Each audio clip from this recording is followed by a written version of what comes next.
Bonjour. Dans cette nouvelle formation, nous allons étudier comment encadrer la saisie de données à l'aide des fonctions Excel OneClick et du contrôle de formulaire ListView. Nous allons manipuler le contrôle ListView et la table ListObject pour faire de la saisie encadrée.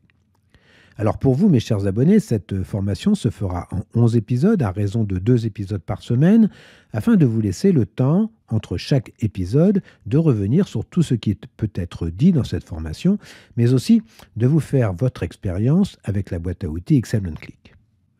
Donc prochainement, je vous invite à développer ensemble une application qui va permettre de faire de la saisie encadrée de lignes de commande d'une entreprise fictive qui achète des composants, les assemble et les livre à ses clients. Alors tout d'abord, voyons voir la structure de l'application. Donc c'est un répertoire application dans lequel nous trouvons 2 sous-répertoires et un fichier Excel prenant en charge les macros. C'est l'application que nous allons développer ensemble et que j'ai appelée listview.xlsm. Dans le sous-répertoire Manufacturing, nous trouvons un fichier Excel manufdata.xlsx dans lequel, par code article, on trouvera le prix d'achat des composants, la valeur ajoutée, la ligne d'assemblage de l'article et puis le poids de l'article assemblé. Dans le sous-répertoire Sales, nous trouvons un fichier Excel sales.xlsx dans lequel on trouvera toutes les lignes de commande de l'entreprise. En fait, c'est le carnet de commande de l'entreprise. Cette application, listview.xlsm, n'a qu'une seule feuille de travail. C'est la feuille menu dans laquelle on peut trouver quelques informations sur la structure de l'application, ce que nous venons de voir, et sur les références qui sont activées pour pouvoir bénéficier de toutes les fonctions de cette application, en particulier les fonctions des modules MD99 fonction X1C et MD99 fonction X1C IG. Alors je rappelle, IG pour interface graphique. Comme dans toutes les applications Excel OneClick, le bouton Quitter pour quitter l'application et le petit cadenas qui permet de verrouiller et déverrouiller la feuille menu de cette application. Alors je rappelle le mot de passe, c'est VBA en lettres capitales. Nous avons ensuite 3 boutons. Import Data, qui va nous permettre d'importer les données de la base de données que sont les 2 fichiers Excel. Un bouton ListView, que l'on aurait pu appeler saisie, que j'ai appelé ListView, car cette formation est axée principalement sur le contrôle ListView. Le bouton Export Data, qui va nous permettre de faire la mise à jour de la base de données après une nouvelle saisie ou bien après la modification des données de cette base via l'interface de saisie. Cette interface de saisie qui est un formulaire. Alors cliquons sur Import Data.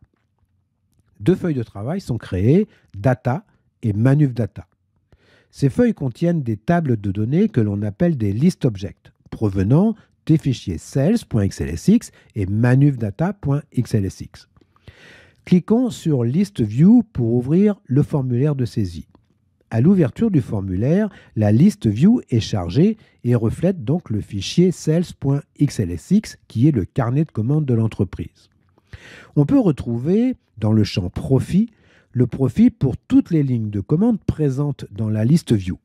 Le profit qui n'est autre que le prix de vente, moins les achats et moins la valeur ajoutée.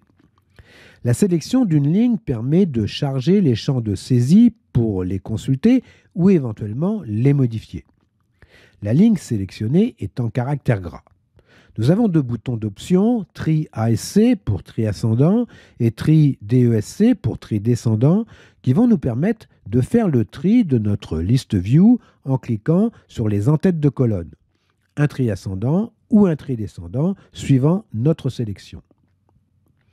Un petit moteur de recherche qui va nous permettre, après avoir sélectionné un champ, de filtrer la ListView selon un critère et en même temps de calculer le profit des commandes présentes dans la ListView et obéissant donc à ce critère. Par exemple, en sélectionnant le champ Cust pour client et en tapant 158 dans le champ de recherche, on pourra lister toutes les commandes du client référencées Cust 158.